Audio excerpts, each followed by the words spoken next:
Struggling to fall asleep? Then you're in the right place. Now we are going to dive into deep histories together.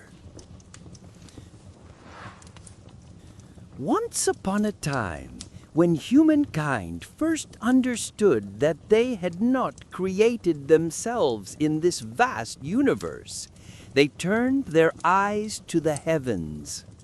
With a heart full of wonder and a little bit of fear, they asked, "Who protects us? Who guides us?" And as they searched for the answer to this question, their minds wandered down 1,000 different paths. Some looked at all the wonders around them, the flowing river, the blooming flower, the setting sun, and saw them as the work of a single tremendous power. They thought and thought until they reached a single first cause, and in doing so, arrived at the one undivided God. But others, who were perhaps the world's more childlike, more observant, yet less philosophical souls, did not do this. For them, every miracle had a different master. And so, they came to believe in countless gods, each with a different power. The neighbors of Egypt, living in the surrounding deserts, like the Hebrew people, saw the finger of a single great cause in everything that happened to them. But the children of the Nile, the Egyptians, for them the world did not work that way. The Egyptians, much like the Greeks and Romans who would come after them, looked at the chaos of life and thought, with so many things happening, how could one power be responsible for it all? For them, every blessing they received and every disaster they faced was the work of a different divine being. And so, they filled the seen and unseen world with thousands of mysterious entities. And to these powers, they offered their gratitude for the wealth they possessed. Or, more often, with a melancholic spirit, they pleaded with them to prevent the calamities and punishments that might come their way.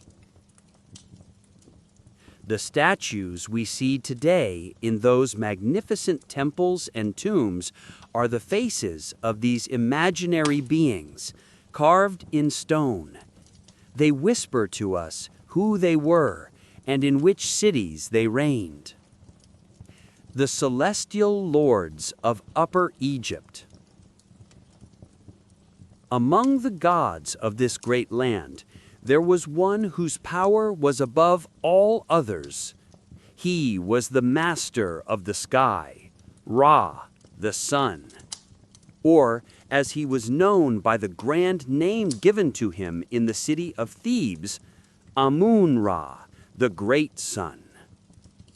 Ra was a two-faced power, a friend who ripened the crops with his warmth, but also an enemy who could scorch everything to ash with his burning rays.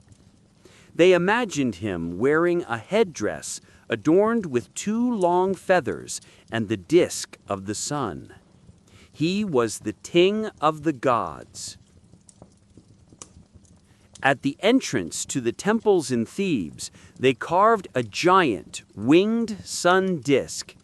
This was to say, Ra sees all and protects the world. And from this sun disk hung two sacred serpents, one wearing the crown of Upper and the other of Lower Egypt. Every king of Egypt proudly bore the title Son of Ra. Even the Romans so admired this power that they called him Jupiter Ammon. Of course, The sun did not just have one face. In the western part of the delta, he was called Mondo-Ra. He too wore majestic feathers and a sun disk, but with one difference. His head was that of a sharp-eyed hawk. There was even a time when the power of Thebes waned, that the kings of Mendes tried hard to make Mondo-Ra the chief god in Thebes, replacing Amun-Ra. The sources of life, the river and the soil. The sun was in the sky, but life was on the ground, in the water. There was the Nile River, Hapi-Mu, the source of the Egyptian sustenance, their very bloodline. Its floods drew the line between the cultivated land where life thrived and the deadly desert. The Egyptians owed him nothing but gratitude. Hapi-Mu was a curious being. He had both the wise beard of a father and the fertile breasts of a mother. His arms were always laden with fruits, flowers, and water birds. And then there was the land itself. In the midst of the desert's cruelty, that fertile valley blessed by the black silt of the Nile. They called it Chemi, the Black Land. This land, too, had a spirit. His name was Chem, or Ham. They saw him as the ancestor of their race, the symbol of fertility. His right arm was always raised, holding a whip as if to show his power, while his left arm was mysteriously hidden beneath a tight-fitting garment. The other powers of life. Even the breath we take had a master. His name was Kneph, and he had the head and horns of a ram. He was the god of animal and spiritual life. Just as Thebes had Amun-Ra, the city of Memphis had its protector, Ptah, the god of fire. They always depicted him wrapped like a mummy, his head shaved clean like a priest's. Of course, with so many gods, there had to be just as many goddesses. Above them all, covering them like a blanket, was the sky goddess, Neith. Sometimes they drew her with her wings spread wide over the entire world. Other times she was depicted as an arch, her body forming a blue dome studded with stars above the earth. But perhaps the most beloved of all was Isis, the mother of all creation. She was the earth, the soil that produced grain. Her name meant to sow seed. She was known by the throne symbol she wore on her head, as her name began with it. But Isis had so many faces that the Greeks called her the goddess of 10,000 names. Love and beauty were not forgotten. That was a Thor, who sometimes wandered as a beautiful woman, sometimes with a head of a cow. Virtue had a master, the cat-headed goddess Pasht. And truth and justice were Mo, sometimes a god, sometimes a goddess, recognized by the ostrich feather on her head. And what of knowledge? When people began to divide their lands and set up boundary stones at the corners of their fields, a new god was born. The owner's name was carved onto these stones. Thus, Thoth, the boundary stone, eventually became the god of letters, writing, and all knowledge. He had the head of an ibis, because those birds always perched on top of the posts, and he was constantly counting the years on a palm branch. It was believed that he had written all the holy books. The gods who walked the earth, a tale of love and betrayal. Beyond all these visible powers, there was a story whispered throughout the land of Egypt, a story unlike any other. It was the story of gods who had once walked the earth like mortals. The story starred Isis's husband, the kind-hearted Osiris, and their sons, Horus and Anubis, Isis's sister and companion, Nephthys, and of course, the villain of the tale, the one who murdered Osiris, the evil Typhon. Osiris, like Ptah, was wrapped like a mummy, but he wore a king's crown and held the symbols of power, the flail and the crook. His name meant the judge. His son Horus had the head of a hawk, and, with his double crown, was the lord of both Upper and Lower Egypt. The other son, Anubis, bore the head of a jackal, and always stood by his master Osiris like a servant. The evil Typhon was a terrifying hippopotamus who walked on his hind legs holding a sword. Legend says these gods were once among us. Isis was a goddess, but her husband Osiris was both god and man. The jealous and evil-hearted Typhon tricked the good Osiris, killed him, and scattered his body to the four winds. His wife, Isis, with the power of her love, gathered every piece of her husband and put him back together. Osiris returned to life, but no longer on earth. He went to the underworld and there became the judge of the dead, the king of Deropit Amenti. His son Horus grew up and battled Typhon to avenge his father. He was victorious and became known as the Avenger of his father. He was the last of the gods to rule on earth, which is why they called him King Horus. Every year, the Egyptians would pour into the streets, forming a somber procession with their priests. They would sing a melancholy hymn called the Mineros, trying to console the goddess Isis for the death of her husband. In time, some wise men came forth and asked the priests, "If you see Osiris as a man, why do you worship him? But if you see him as a god, then why do you need to mourn his death?" But this sad story overflowed the banks of the Nile and crossed the seas.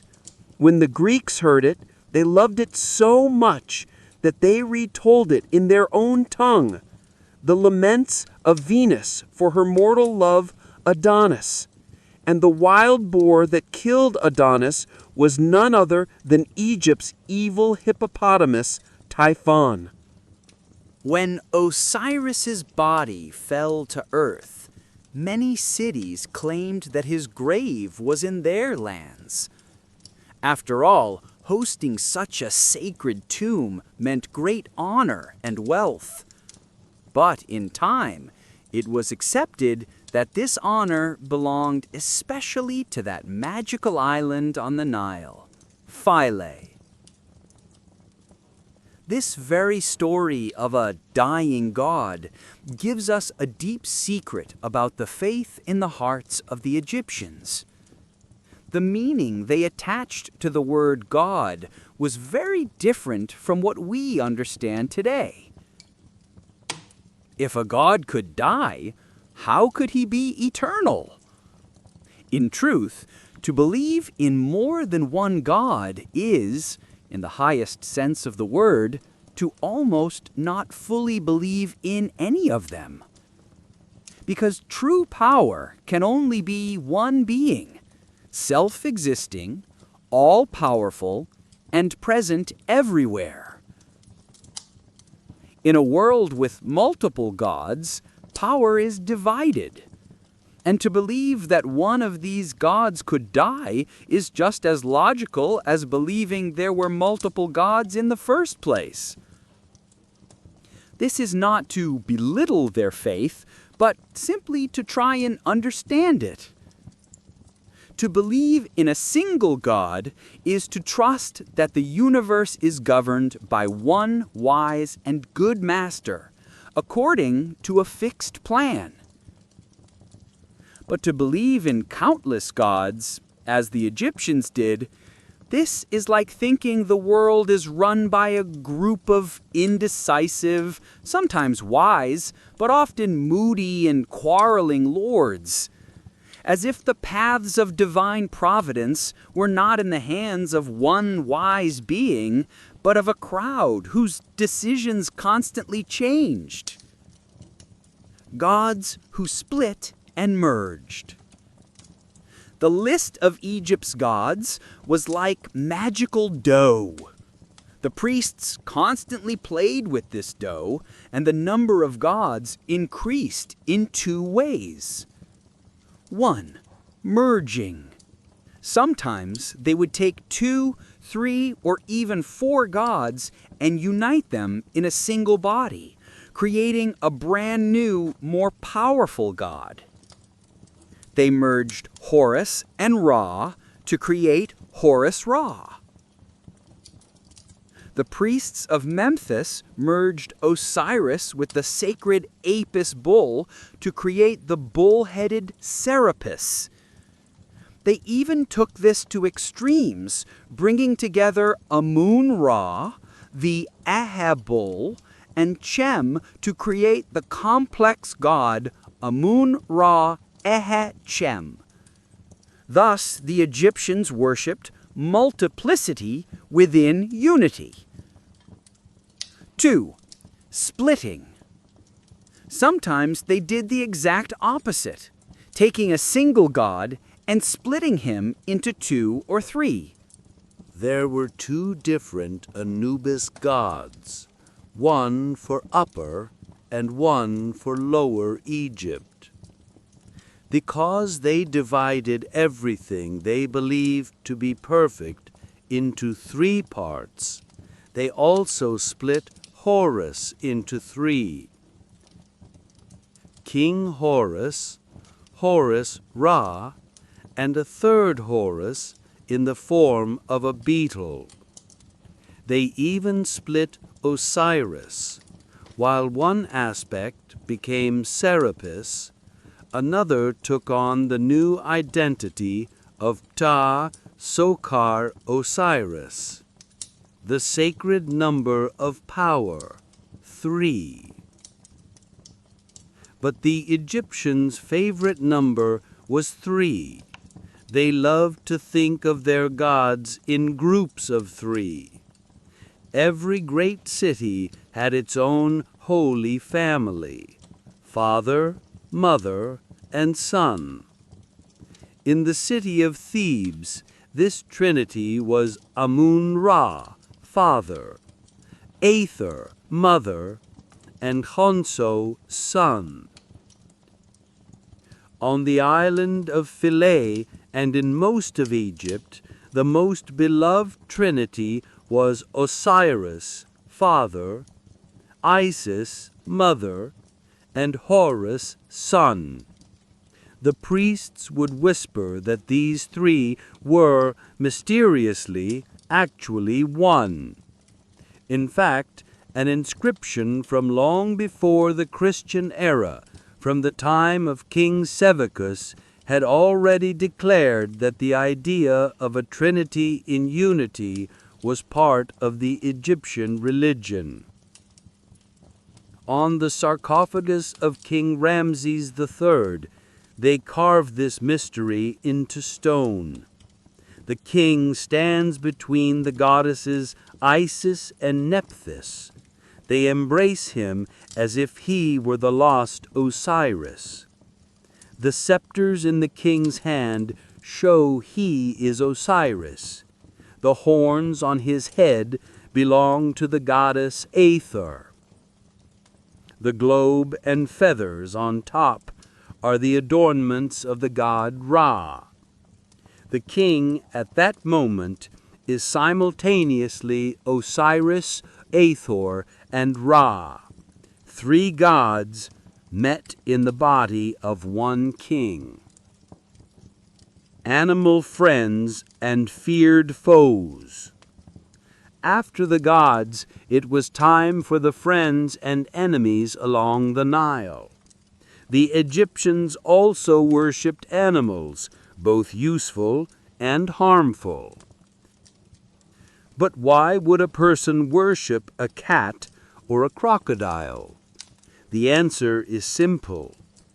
They showed gratitude to the useful ones for the services they provided.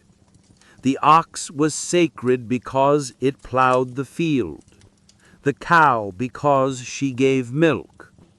The ibis was valued for eating crocodile eggs, the cat for hunting mice, and the dog and jackal for clearing away carrion. They worshipped the harmful ones because they feared them. The scorpion Selk was a goddess of torment. Poisonous snakes were gods of evil, while non-poisonous ones were goddesses of good.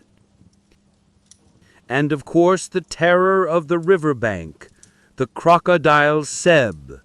They respected him so much that they declared him the father of all gods. This love or fear of animals went so far that it often dragged the Egyptians into civil wars. One city would worship the crocodile, while the neighboring city would boast of hunting those same crocodiles, and bloody wars would break out between them. But the king of them all was the sacred bull of Memphis, Apis. The priests said he was born miraculously, through divine intervention, with no earthly father. When Apis died, the entire country would mourn, and he would be mummified and buried like a king in a massive granite sarcophagus. Ancestors and kings. The Egyptians didn't just remember their gods and animals. They didn't forget their ancestors who had passed away either. They would leave food and water near the tombs for them. According to the inscriptions, it was believed that the jackal-headed god Anubis would come and eat this food. And finally, the kings. The most interesting case in Egypt was that of the kings. They did not wait until death to be worshipped. Every pharaoh, while still alive, was declared the son of Ra and joined the ranks of the gods. He would deny that the father from whom he inherited the crown was his real father. He claimed, just like the Apis bull, to have been born miraculously. He would say his mother was the wife of the god Amun-Ra. They drew how this happened, step by step, on the walls of the Luxor temple. The Annunciation. First, Thoth, the messenger of the gods, comes to the virgin queen and announces she will bear a son. The divine conception. Then the spirit god Kneph and the goddess Aethor breathe the breath of life into the queen. The birth. The queen sits on the birthing stool and the miraculous child is born. The adoration. In the final scene, all the gods and priests kneel before this wondrous child to present their gifts. The Egyptians even had a sacred tree. Sometimes the goddess Neith would sit in its branches and pour the water of life over the king's head. It was believed that after death, the soul would kneel before this tree and drink the water the goddess poured into its mouth. So, what were the Egyptians truly worshiping? A statue, an animal, or a king? Perhaps it was all just to feel that they were not alone in this vast universe. It was to appease the things they feared and to honor the things they loved and that benefited them. And their kings were the bridges between this complex world and the gods. Sin and shadow. The secrets of the temples and priests. When you look closely at the walls and massive columns of those magnificent Egyptian temples, the same scene always catches your eye. A king bowing before the gods, holding a gift. This is no ordinary gift. The king is offering an atonement, both for his own sins and for the sins of all his people. Because in Egypt, kings were the mediators between mortals and immortals. They were the bridges that carried the people's pleas to the gods and the gods' wrath to the people. The Egyptians, by their nature, were a somber and serious people. Their faith was fed more by fear than by gratitude. Their prayers were more often a plea for forgiveness than an expression of thanks. Their sacrifices were less a celebration and more an atonement for sin. This somber spirit was etched into the very architecture of their temples. The heart of a temple, the Holy of Holies, was always a pitch-black room. Think of that magnificent temple of Erisabek in Thebes. Common people could pass through the massive tower-like gates into the first and second courtyards. They would walk down a path guarded by 2 rows of sphinxes and reach the porticos, the columned entrances where the sacrifices were made. There they would stand, watching from a distance the rituals performed in their name. But beyond that, beyond was forbidden. No one, save the priests, was ever allowed to step into those dark and mysterious little rooms. Those columned halls were beautiful, yes, but they were mostly imposing and heavy. The flat roofs, supported by strong columns, pressed down on you like a great weight. The evolution of the temple, from cave to palace. But were these massive structures always like this? No. To see the soul of the most ancient Egyptian temples, you must not look to the capital, Thebes, but far away into the depths of Ethiopia and the desolation of the Sinai Peninsula. Because fashion changes quickly in the capital, but old styles live on in distant lands. The Temple of Sebua in Ethiopia is one example. From the outside, it has a grand courtyard and a sphinx-lined path. But the heart of the temple, its most sacred chambers, are dark caves carved into the side of a hill. Even more interesting is the massive temple at Abu Simbel. It was built entirely by tunneling into a mountain. There, the sun god Amun-Ra was worshipped in chambers adorned with painted sculptures where his rays never entered. The small temple of Serbut el-Kadem near Mount Sinai tells this story of change best of all. The oldest part of the temple was a cave in the hillside. Hundreds of years later, new kings, Thutmose II and III, added a hall and a courtyard in front of this cave. And so that ancient dark cave became the Holy of Holies for the new grander temple. The growing distance, the rise of the priests. As time went on, a curious change occurred in temple architecture. In the Temple of Arabic, the people in the courtyard could see the porticos where sacrifices were made. But in the temples built after it, like the Memnonium and Medinet Habu, this changed. The priests began to build low walls in front of the porticos. Now, the people could no longer see what was happening inside. They had to stand outside and merely imagine the sacred ceremonies their ancestors were once allowed to watch. This wasn't just an architectural change. It was a sign that the religion and the society was changing. The priests were building a physical wall between themselves and the people.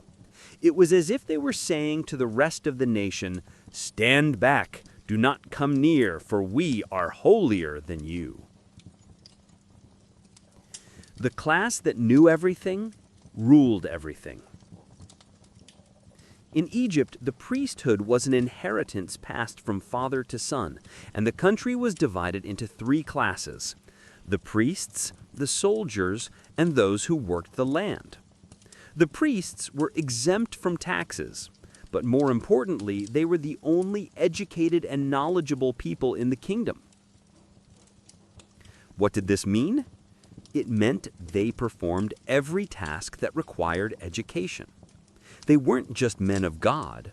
They were also the doctors, pharmacists, lawyers, scribes, schoolmasters, sculptors, painters, land surveyors, magicians, and fortune tellers.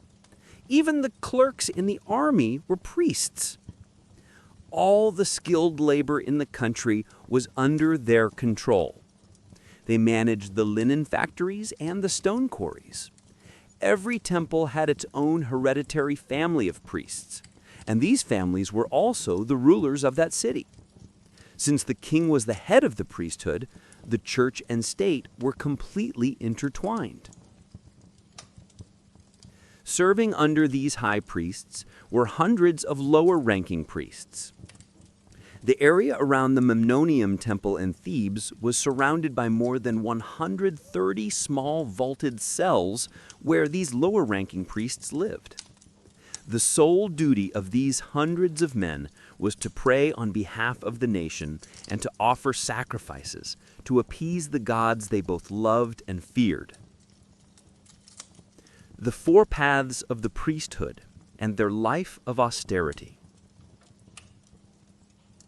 The priesthood was divided into four orders: the soteno, the leaders; the othphato, the dedicated; the nuto, the holy functionaries; and the bachano, the servants. The lives of some priests were spent in unbelievable austerity. They would abstain from animal foods, pray 3 times a day, and spend most of their time alone, studying or meditating. They slept on hard beds made of palm branches and used even harder pillows of wood or stone for their heads. Some went even further, cutting their own bodies with knives as a sign of grief for their sins and their feeling of unworthiness. Symbols inherited from Egypt. Even the crowns the priests wore had meaning. The soteno wore the crown of Upper Egypt, and the nuteno wore the crown of Lower Egypt. The king, as Horus, was the head of both priestly orders, so he wore both crowns, one on top of the other, creating the double crown. Interestingly, when the Israelites left Egypt, they took many of these symbols with them. The crowns worn by the Jewish high priests were copies of the Egyptian ones. Those little bells and pomegranates on the hems of their robes were taken from the decorations on Egyptian mummy cases. Even the breastplate worn by the Jewish high priest, called the Urim and Thummim, royalty and truth, was a legacy from Egypt. It came from the Egyptian words Uro, king, and Thmei, truth. The bronze serpent worshipped in Jerusalem, the golden calves at Dan and Bethel. These were all traces of the Egyptian idolatry that the prophets constantly warned their own people against. In fact, it is a mystery how much the stories in Genesis of the Garden of Eden, the speaking serpent, the sacred tree, and the origin of sin seem to belong more to the mystic mind of Egypt than to the Hebrew mind. The sacred ark and the serpent's war. You know of the Ark of the Covenant, which the Hebrews carried on their shoulders, holding their most sacred symbols. The Egyptians had an ark that looked very similar. This Egyptian ark, carried on the shoulders of priests, was actually a kind of prison. Judging by the pictures, this ark held evil spirits, punishing gods imprisoned under trees. So what exactly did they hide inside this Egyptian ark? They do not tell us, but we know one thing. In the baskets carried by priestesses in the streets of Alexandria, there was a living serpent, the symbol of evil and the great enemy of the human race. Because one of Egypt's oldest stories was the war between humanity and that great serpent.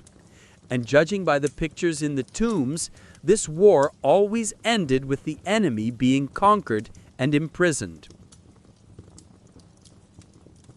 Imagine those sacred processions in the grand temples.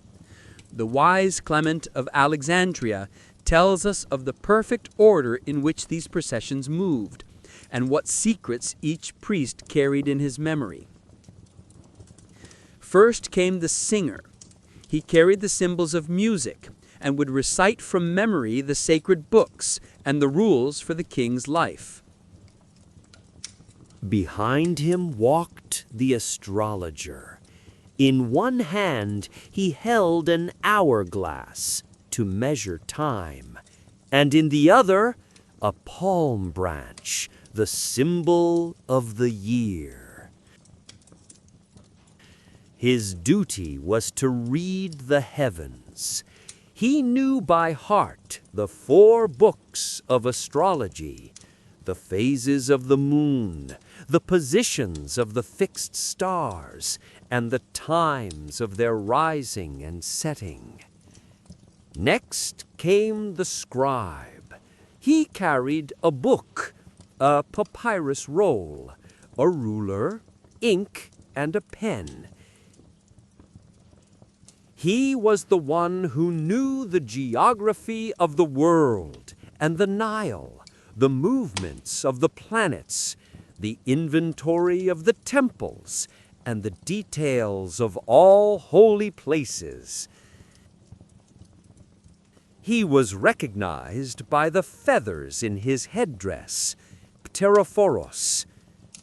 The master of robes walked holding the staff of justice and the libation vase. He understood the sacred markings on the sacrificial animals. He knew by heart the 10 books governing sacrifices, prayers, hymns, and festivals. At the very end of the procession walked the prophet or preacher, carrying the great water jar. He was the head of the temple, and he held in his memory the 10 most important books, the laws, the gods, the temple's administration, and its revenues. Thus, 36 of Thoth's 42 sacred books were divided among these priests.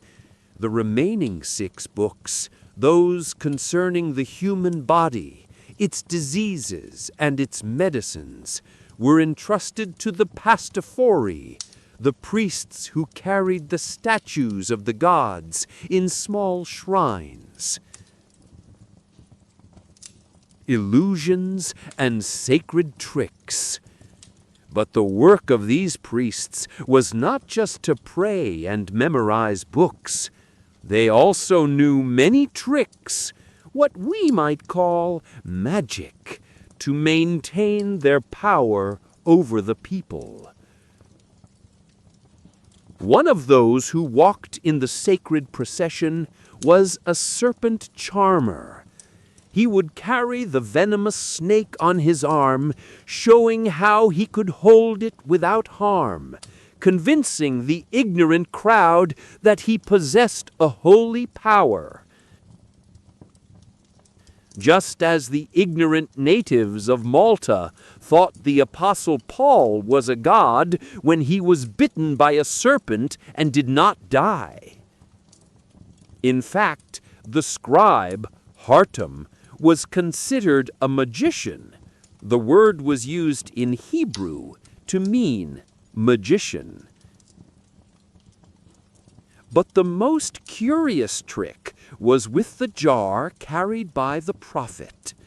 These priests were such masters of ventriloquism, throwing their voice, that they could make it seem as if the sound was coming from the jar, as if a spirit were trapped inside and speaking.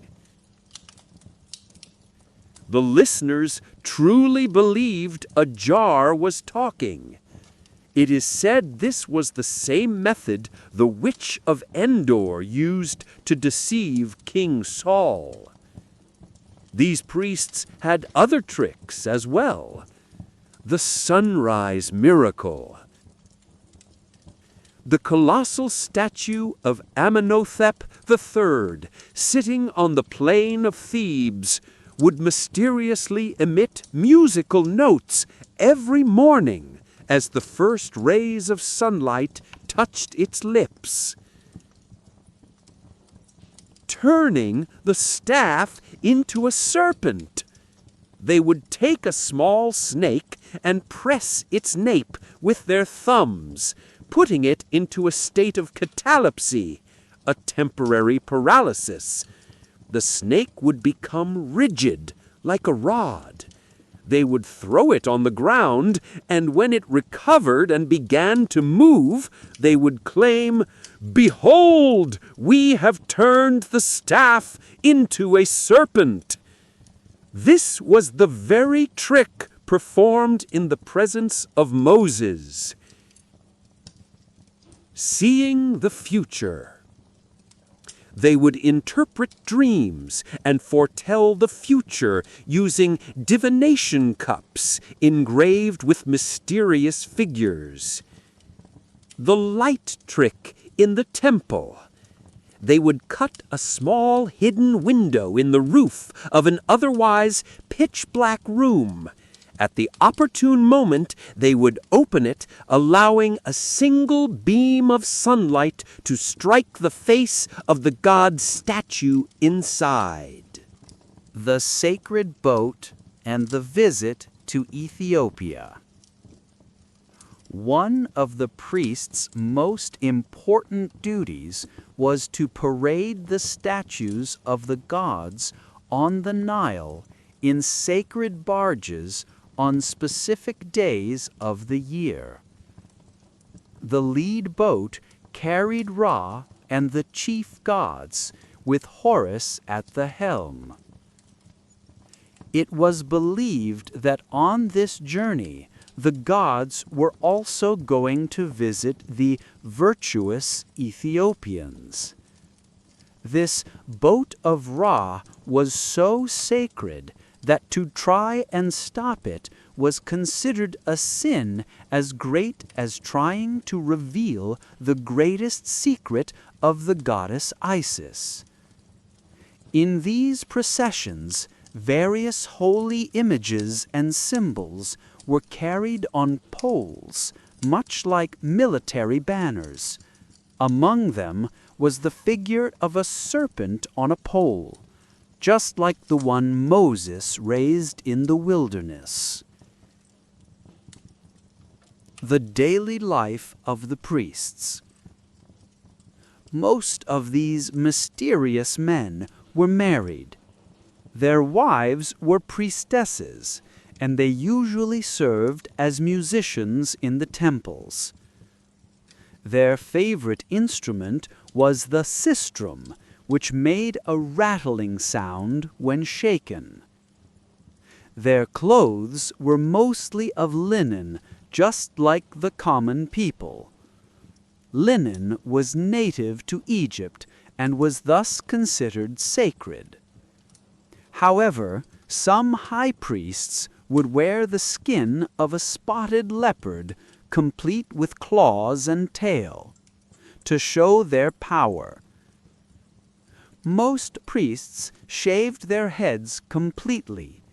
Others, however, would leave a single lock of hair on one side of their head, a privilege that was once reserved only for the sons of kings and the young gods Horus and Chonso. Offerings of fire, water, and earth. The offerings placed on the altars for the gods and ancestors were usually common foodstuffs: a calf's head, a leg of venison, bread and vegetables. Other times, it would be a cone of baked clay or a small stone pyramid inscribed with a religious sentence. But the purest offering was fire and water. The priests would pour water or wine from a tall, thin vessel while holding burning coals in a long-handled metal ladle. This fire was used to burn incense for the Queen of Heaven. Though rumors swirled that the Egyptians practiced human sacrifice, this was likely a misunderstanding. They simply accompanied the execution of criminals with a religious ceremony, invoking the name of Osiris, the judge of the dead. Tombs more glorious than life. To understand the soul of the ancient Egyptians, you must look not at their homes, but at their tombs, which were built with far greater care. They preserved their bodies by mummification and laid them in these expensive tombs to await the day of resurrection. The tombs of kings of Memphis are the colossal pyramids that rise over the desert. The name itself means the mountain, Pirama. At the center of each, a massive granite sarcophagus held the king's mummy.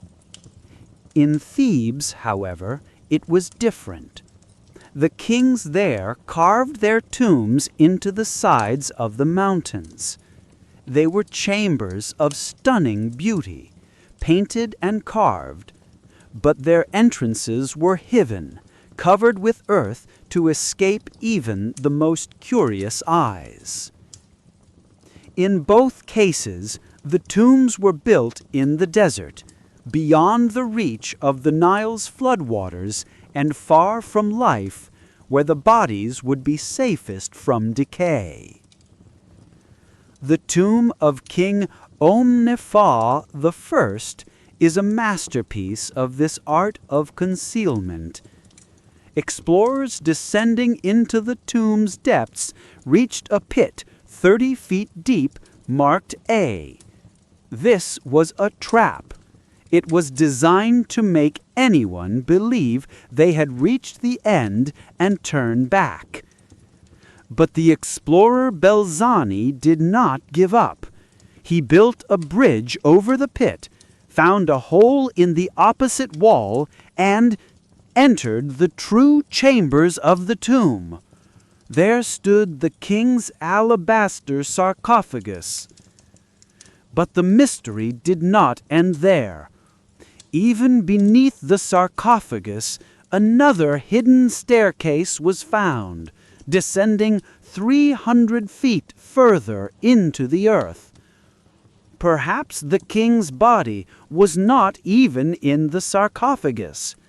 Perhaps it lay in a second coffin, far deeper in the Egyptian soil, sleeping its eternal sleep. On the tomb walls, the king's soul was painted as a crowned vulture with spread wings. In another image, the king is seen lovingly embracing a god.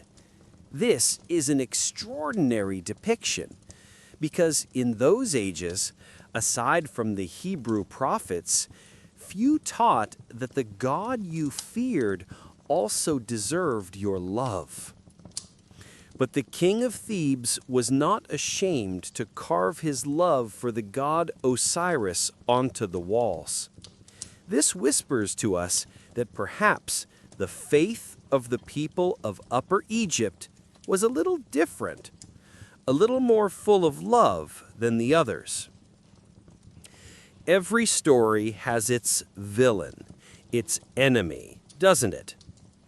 Egypt's darkest nightmare, the star of every painting and sculpture of the underworld, was that monstrous demon serpent. Its coils were so long that if unfurled, it would stretch 15 meters. Sometimes we see it, as in the Greek myths, in the water of a garden surrounded by beautiful maidens. Other times, we see it as the goddess Isis pierces its head with a spear. This is the very essence of that ancient enmity between the woman and the serpent, whispered of in the book of Genesis. But in this story, the great serpent is always defeated by the forces of good. Sometimes it is riddled with swords. Other times it is carried away alive as a captive by its victors. Why all this trouble? The body as the home for eternity. So why did the Egyptians build such magnificent tombs? Why did they go to such incredible lengths to protect a body from decay? Because they believed deeply in immortality and the afterlife. And they believed that to reach this eternal life, the physical body had to be preserved as a home. The soul, after its long and arduous journey, needed a vessel it could return to, a home it could re-inhabit. But the path to eternity was not the same for everyone. The money spent determined the size of the tomb and the quality of the mummification. Kings and high priests were buried in massive stone sarcophagi. Inside this sarcophagus, there were often 1 or 2 inner coffins, usually made of wood and carved in the shape of the body. Sometimes, depending on the person's rank, all 3 coffins were made of wood. The inscriptions on these coffins were like a prayer. They recounted the deceased's lineage and, most importantly, declared that he had now become Osiris. He was now an immortal, virtuous, and good man. He was even depicted holding the 2 sacred scepters of Osiris. They placed magical amulets on the mummy and within its wrappings to protect it. scarab beetles, eyes, hearts, and small statues of the gods who guarded those parts of the body. Inside the coffin, they also placed a papyrus scroll, a kind of guidebook to the afterlife, detailing what the deceased would face on his journey. The body's sacred journey, the 70-day wait. The mummification process was done with meticulous care. The body was soaked for weeks in a mineral pitch called mum, which is where we get our word mummy. The brain was removed through the nostrils, and the softer parts of the body were taken out. These sacred parts were not discarded. They were placed in 4 special jars called canopic jars. The lids of these jars represented the 4 minor gods of the dead: Amset, which is human-headed; Hapi, which is ape-headed; Smotef, which is jackal-headed; and Snauf, which is hawk-headed. This entire process, including the mourning period, lasted exactly 70 days.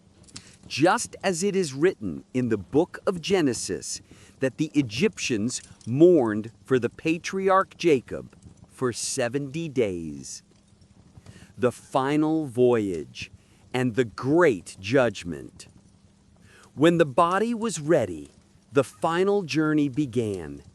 It was believed that the goddesses Isis and Nephthys mourned for every person's death, and the god Anubis helped prepare the mummy.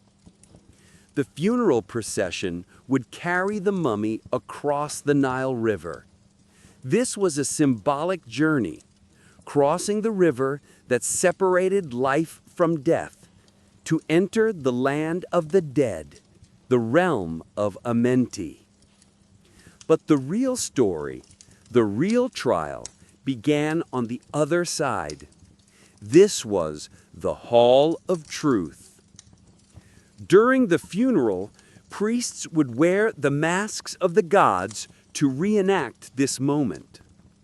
The supreme judge, Osiris, sat on his throne. The deceased was brought before the judge by 2 goddesses. The evil-hearted Typhon, the hippopotamus, acted as a prosecutor, accusing the deceased and demanding punishment. Those 4 minor gods, the guardians of the canopic jars, stood as advocates, defending the deceased. And then the great scales were set up.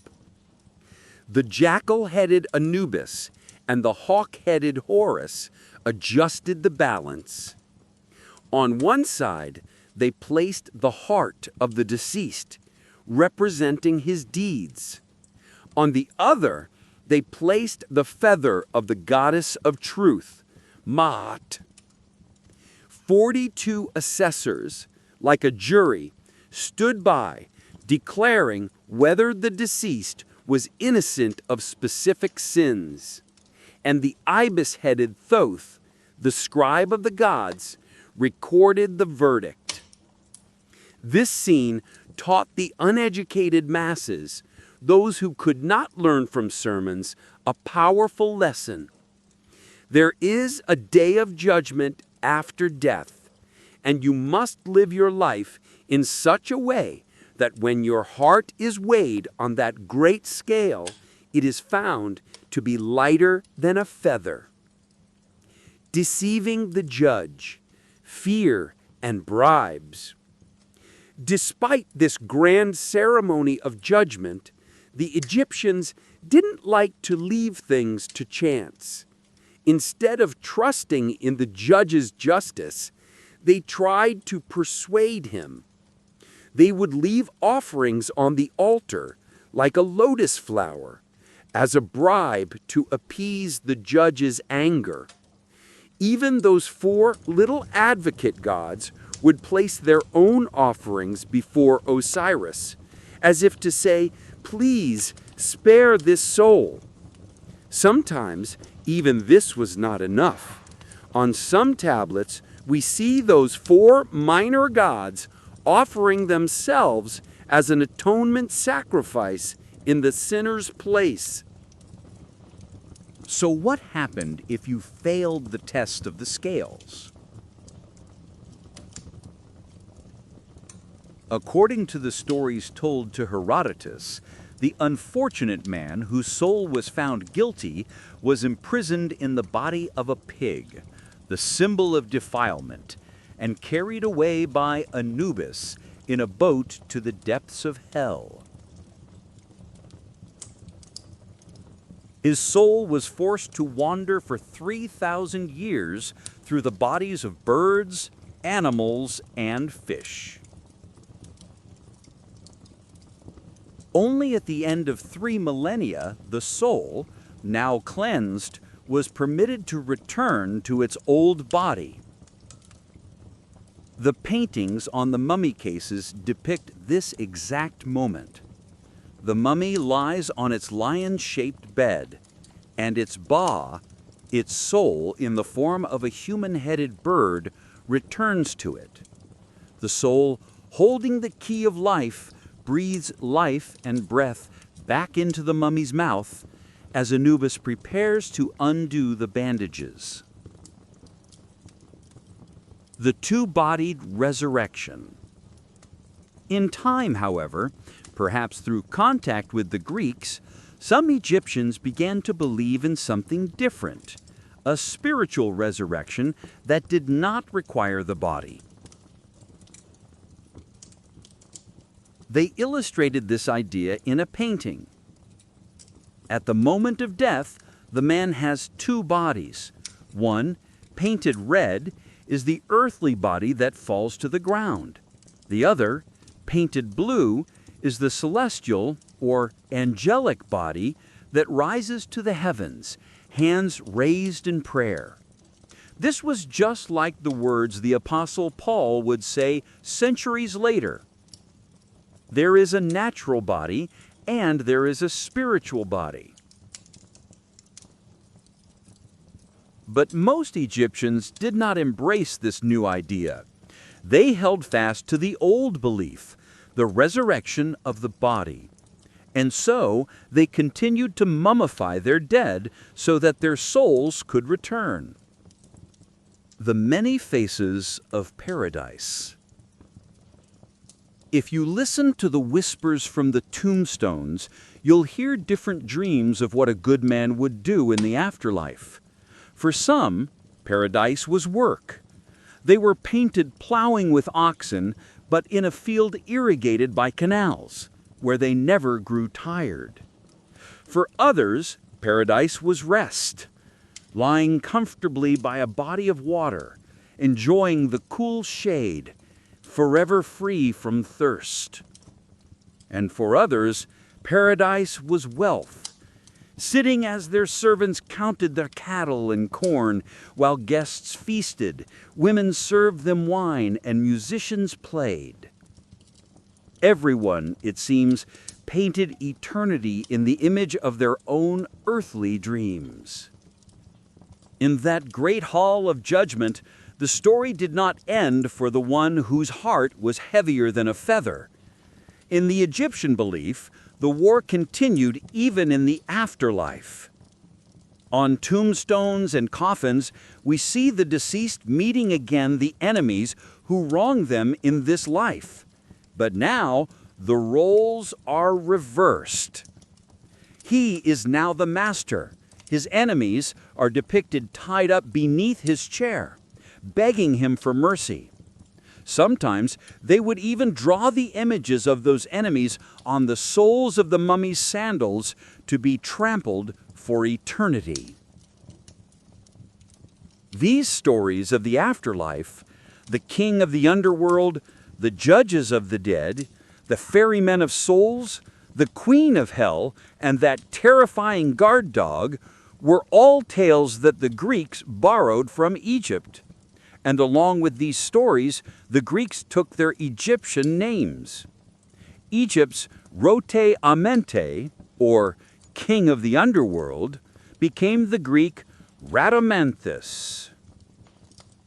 Egypt's legendary founder Menes became the judge Minos.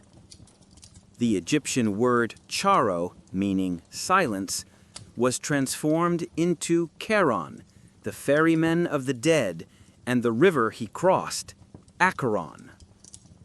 One of Isis's titles, the sorceress Hecate, became the name for the Greek queen of hell. And that terrifying hippopotamus standing in the great judgment scene? With very little change, it inspired the Greek hellhound Cerberus. The Greeks readily adopted these solemn and dark superstitions from Egypt. Interestingly, however, the Hebrews wanted nothing to do with these stories. In the Hebrew scriptures, one finds almost no trace of such detailed descriptions of the afterlife. Perhaps they found this crude and fear-filled side of Egyptian belief so repulsive that they chose to reject it entirely, rather than try to purify it.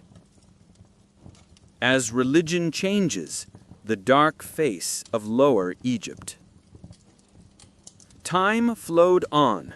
The glorious days of Thebes ended, and Egypt was plunged into turmoil. And around 700 BC, a new line of kings arose in the delta, making the city of Sais their capital. It is at this point that we see a great and dark shift in Egypt's religion. It is as if the sun had set and the shadows had taken over. Why? Perhaps in the chaos of the last centuries, the people's beliefs had quietly changed. Perhaps the records that reached us changed. Instead of the strong stone walls of Thebes, we are now reading the more personal, more fearful stories written on wooden coffins and papyri. Or perhaps the people of Lower Egypt were always different from the noble people of Upper Egypt. Lower Egypt was a mixture. The west of the delta was filled with Greek merchants, and the east with Hebrew and Phoenician settlers. One neighborhood in Memphis was even called the Tyrrhene Quarter. The Greeks didn't much change Egyptian religion. They loved to learn from Egypt. But the Phoenicians, they brought their own dark gods with them. This is why in Lower Egypt we see that the gods were worshipped more with fear than with love. Sacrifices were no longer offerings of gratitude. They had become atonements to delay a feared punishment. The great god of Memphis, Ptah, was now depicted as an ugly, giant-headed dwarf. Sometimes he held a club over his head, as if threatening his worshippers with vengeance. And this ugly god was the father of a swarm of children just as malevolent as he, the Cabeiri. The torturers of hell, the Cabeiri. The Cabeiri had a single task: to torture the unfortunate souls found guilty on Judgment Day. Their very name meant the punishers. They were armed with swords, serpents, and lizards. Among them were even figures shaped like gallows, with a human head hanging from the end. And a place awaited their victims, a bottomless pit of fire, guarded at each corner by a monkey.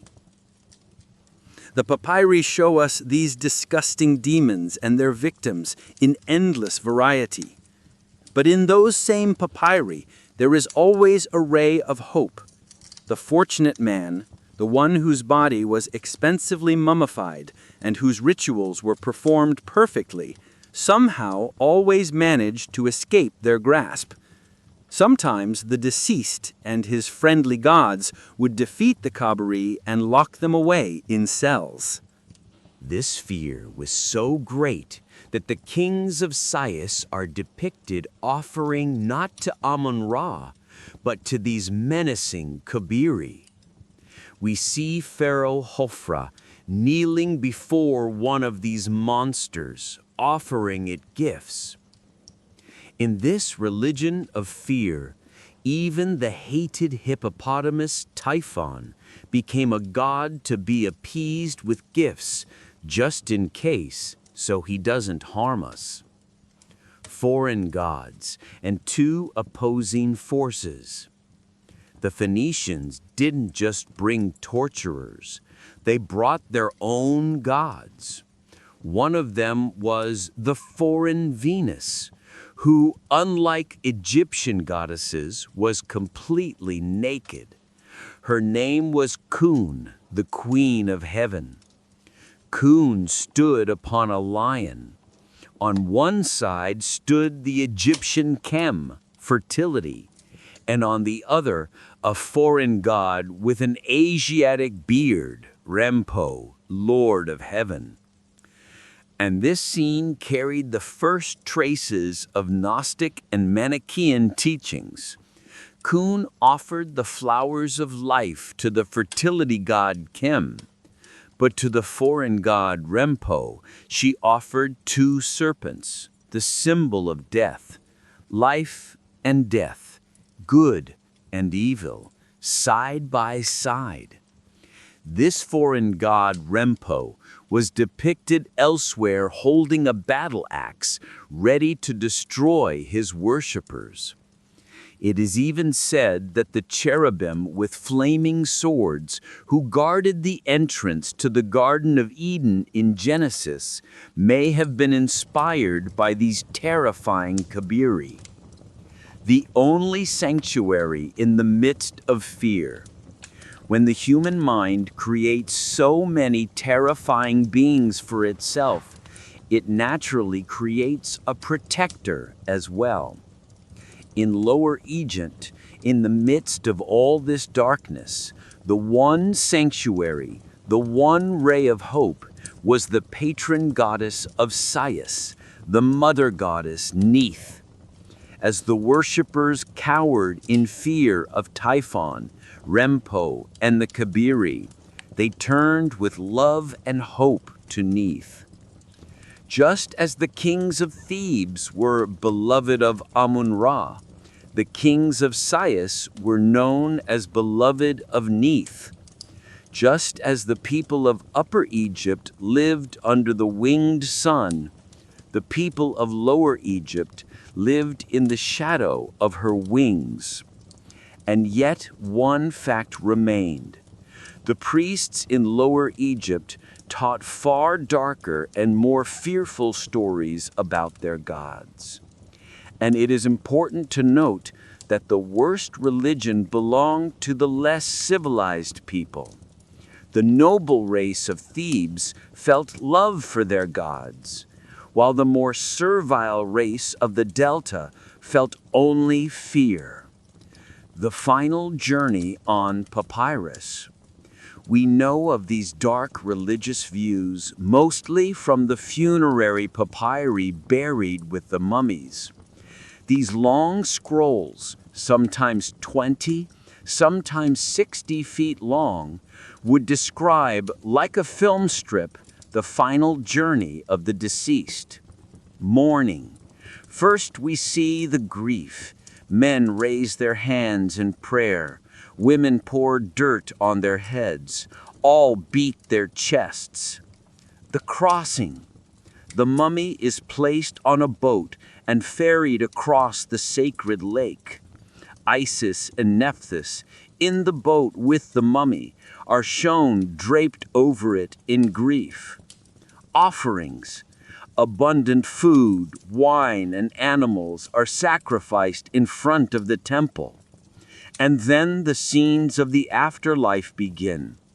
The deceased is seen kneeling in the boat of Ra, worshiping the sun, or reunited with his wife.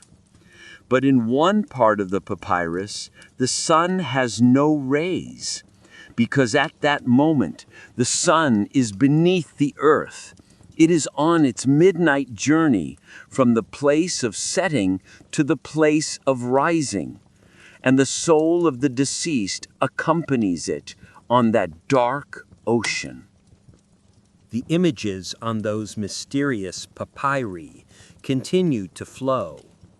The souls of the deceased and his wife are sometimes shown as birds or accompanied by the 4 monkeys who are the usual inhabitants of the underworld.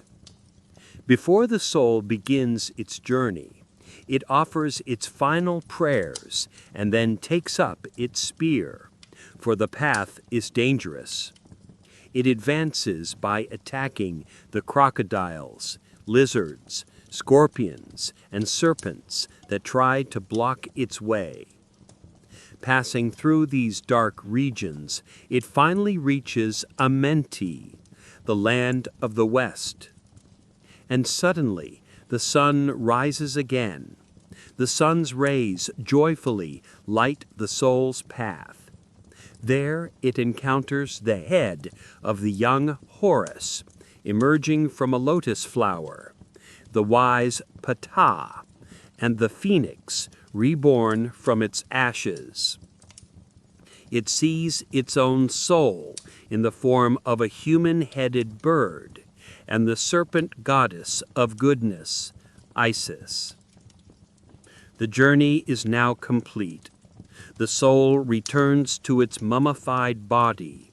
It leans down and breathes the breath of life back into those dry lips. The resurrection is complete. But the work is not over. The deceased now enters his own celestial farm. He floats in a boat on the canals, plows his field, sows his seed, and reaps his corn.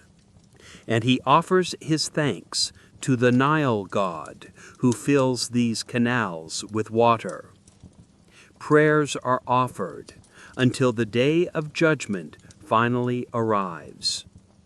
On that day, as we described before, he is brought before the great scales, before the god Osiris and his 42 assessors. And after the judgment, the papyrus shows us the terrible lake of fire, where the wicked will be cast, and the Cabeiri executioners waiting with their swords. But fear not. This punishment is not for our soul, the owner of this papyrus. No, they can do him no harm. In our soul's story, those evil demons are defeated and locked away safely in their cells beneath the earth. Sometimes the soul's paradise is the sacred tree of life, where the goddess Neith sits in its branches. Other times, the soul attains this happiness immediately after being judged and acquitted, rather than having to wait for Judgment Day. The papyri also reveal a secret about Egypt's moral code. The judge Osiris did not demand that the deceased perform any virtuous deeds. His only question was, have you committed any of the 42 forbidden sins? If you had avoided those sins, you were considered virtuous. The moral code had not yet risen to the point of demanding active good deeds. An intolerant faith. The Egyptians' devotion to this religion was so strong that, unfortunately, it was accompanied by religious intolerance. When the Libyans by Lake Mareotis said they were not Egyptian and wished to eat beef, the rulers forbade it. Their reasoning was, "You water your cattle with the sacred waters of the Nile. Therefore, you may not slaughter them." The Egyptians did not shy away from forcing their religion on their neighbors. When King Sheshank conquered Judah, It is believed that the golden calves erected by the northern tribes of Israel were a sign of respect to their Egyptian conquerors. The symbols of Egypt's faith were found in Etruria, Cyprus, and Malta. Even the Greeks said that Egypt's superstitions were so serious and powerful that they conquered and destroyed every other superstition they approached. Creation, life from water. So how was this world created, according to the Egyptian? The answer was in the miracle right before his eyes. The Nile River. The Egyptian who saw the fertile silt left by the Nile each year easily believed that the world itself was created from water and by water.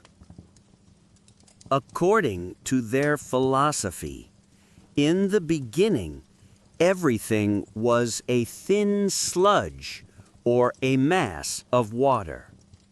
When the divine will separated the water from the land, the great god Ra, or the sun, sent his warmth.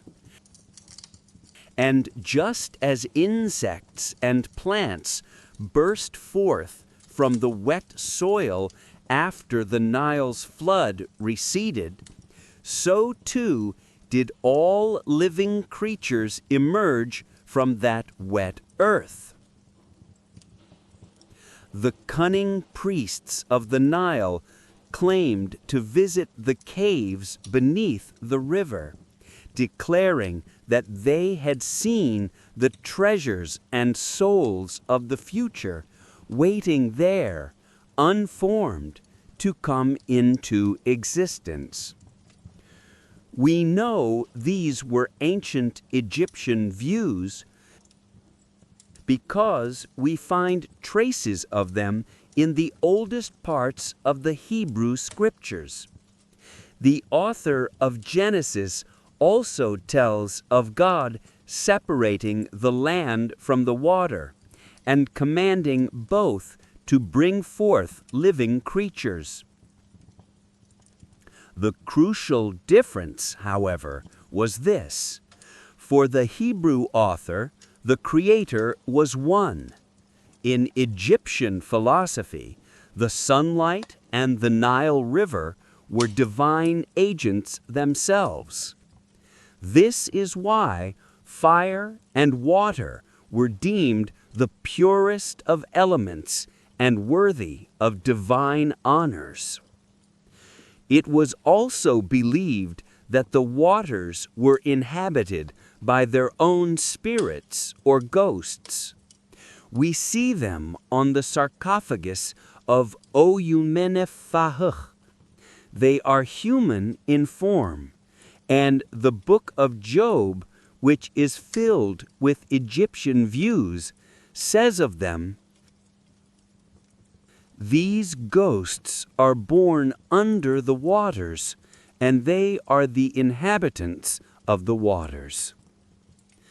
On that same sarcophagus, the world is depicted as a round plane floating on the ocean.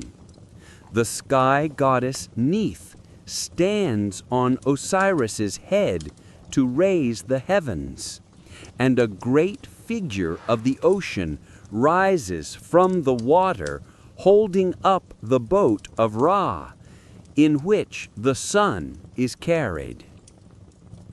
The Egyptians, like many ancient peoples, believed that the sun passed through these subterranean waters during the night.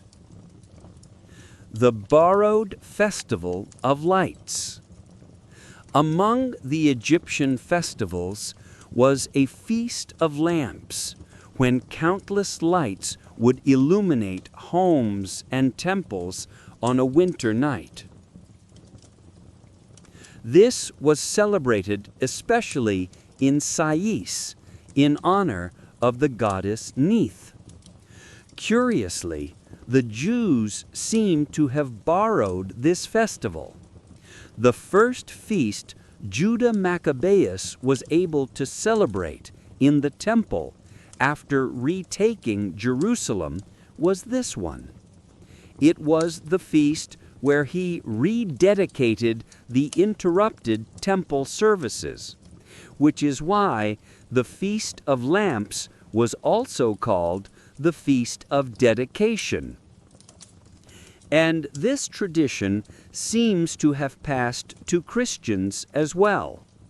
The lighting of candles on Candlemas in honor of Mary's purification seems to resemble the worship of the goddess Neith far more than the Jewish rededication of the temple. See you soon for more sleepy history stories. Don't forget to subscribe, like, and leave your thoughts in the comments below.